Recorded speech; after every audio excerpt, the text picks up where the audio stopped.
Welcome to Backstage with Geoffrey Morrissey. I'm your host, Geoffrey Morrissey. We're backstage here at Newport Folk Festival with my new friend, JD McPherson. JD, how are you today? I'm good, Jeffrey. How are you? Doing well, thanks. Are you a Morrissey fan? Huge Morrissey fan. Me too, man. In fact, people think I faked the last name, but I've had to pull up my license on several occasions. It's like it's like the last name being Madonna. Yeah, exactly. It is. Exactly.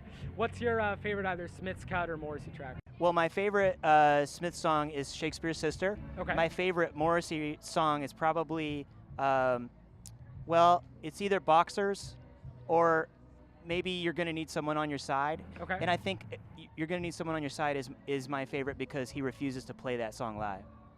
Yeah, he has his quirks, that's for sure. I try not to be as high maintenance as That's a really nice way to say it. It is a very nice quirks, way to say yeah. it. Well, perfect. Unfortunately, Morrissey will not be here, but a ton of great bands. Who are you looking forward to seeing? Well, I don't even know where to begin because we have so many friends here. Lucius are really, really dear friends of ours that we've known forever and ever, even back when they had a mandolin player. Oh, wow. I actually, Dan, the drummer from Lucius, produced our newest record, so it's like a kind of a nice reunion to see him. And I really enjoyed Fantastic Negrito. I'm so glad I got to see them this morning. But I know so many people in radio that I've known for years and years. Tonight we have a gig at the Deer Tick party, so we're going to be heading over there. So I'm going to unfortunately miss a lot of bands that I'd love to see. Yeah. But I'm going to at least try to catch Lucius if I can. Who else is on that Deer Tick bill? I know they get a great list every year. I'm not exactly sure. It's been a whirlwind since we've been here, so I'm not sure. We're just going to kind of show up and see what happens. Yeah. And now I know you have another show to play tomorrow, but the big news here is that we have an unannounced set on Saturday. It's not known yet who's playing. If you could pick the person in that spot, who would you fly in for the unannounced set? Literally any pick. I could pick somebody. Anyone, yeah. I'd like to pick Ken Booth. Ken Booth? From Jamaica. I'd love to see. I've never seen Ken Booth play. I'd love to see Ken Booth. Or Irma Thomas. Two good additions to the fort for sure. And then so I know that Newport Folk is a festival that you come back to and play quite often. What are some of your favorite memories at Newport? One or two things that stick out to you when you think of Fort Adams? Well, one thing that's really cool about Newport is I think overall, so both times that we've played, they put a flag with your name embroidered on it on your trailer. It's a really cool thing to take home and hang up in your bathroom or, people love coming over to your house and seeing flags with JD McPherson on in the bathroom. No, but that's cool. This year, there's just like a really nice backstage atmosphere. Like there's coffee with CBD oil in it. Oh, nice. Backstage. I haven't done it yet because I'm afraid that's either going to wake me up or put me to sleep, and I don't want to not know what's going to happen. So yeah, that's a tough one, but again, it's a cool festival, and definitely if you haven't been to Fort Adams State Park, come down and check it out. One of the things that I love the most about you is that you have a sound that feels like is all your own. There's no one else that sounds too much like JD McPherson. What was the most difficult part of finding that sound and sort of creating something that was uniquely your own, yet was able to tie in all the influences that you like?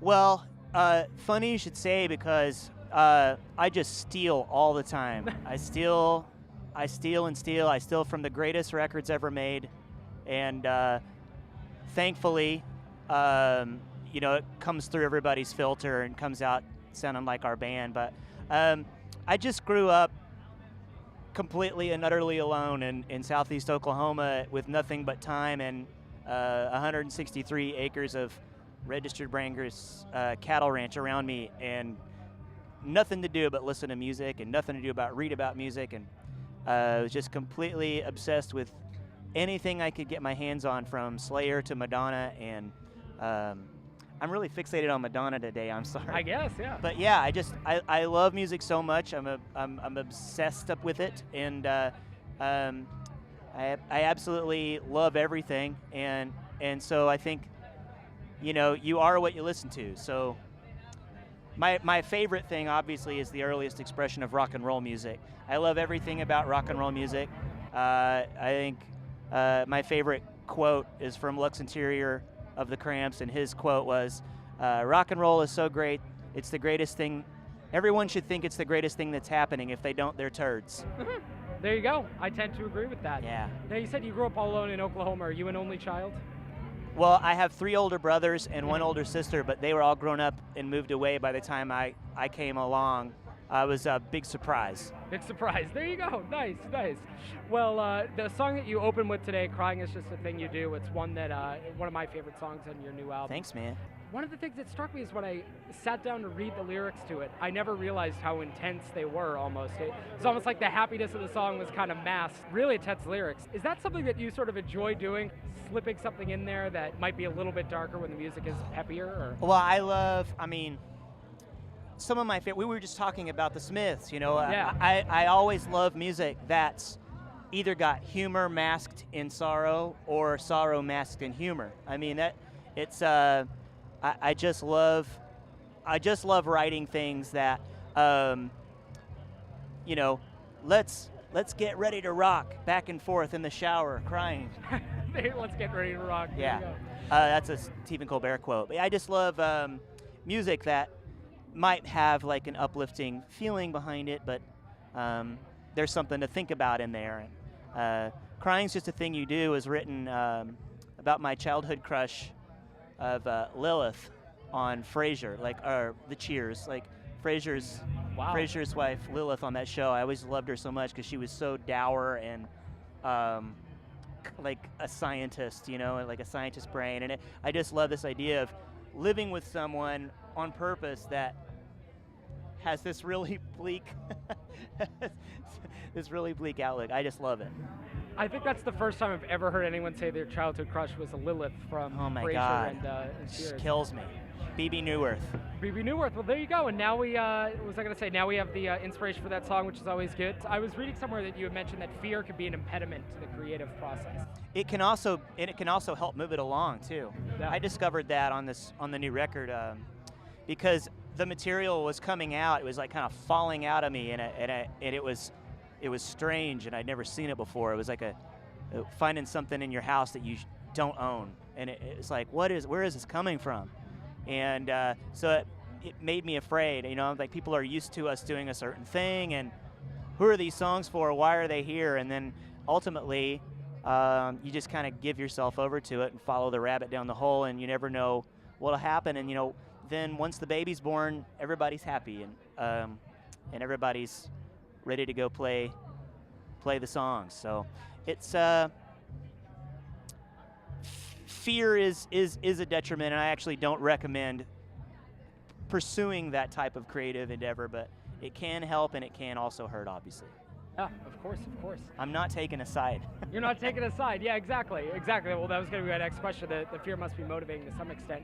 Is there, I guess, other than fear, either an emotion or a feeling that you find either the most helpful or least helpful when recording? Well, enthusiasm is the very greatest thing, and I would say that I'm a professional enthusiast. So I mean, I when I'm really excited about something, I'm really excited about it, and I do my best to try to get everybody excited about it. And I guess it's just I think that's a feather in my cap, I guess. I can be difficult sometimes, but when I do know what I like. I guess that's what I could say. There you go. Well, awesome. Well, thank you so much for the time. We have to go catch Lucius. Lucius. I'm going with you. There we go. Well, so I'll make this my last question. Who are you listening to right now? Well, I mean, I tend to listen to a lot of things over and over again. But there is one band that I really love, and I listen to, I guess, weekly. And if I had to tell somebody which record of theirs to listen to, I would say the second record by Broncho. Broncho. Okay. They're an Oklahoma band. Some of the most infectious pop melodies you'll ever hear, but it's like they're like a John Hughes movie soundtrack with like big reverby guitars and hooks galore and really, really great lyrics that are almost imperceptible through like this giant wall of distortion and reverb. They're great. Wow. Check them out. Broncho, you should check them out, man. You'd really like it. Broncho is going to be on my list, and if J.D. McPherson isn't on yours, put him on there now. Stop what you're doing. Right listen now. to him. Right now. Thank you so much for the time, J.D. Thanks, I appreciate it, buddy.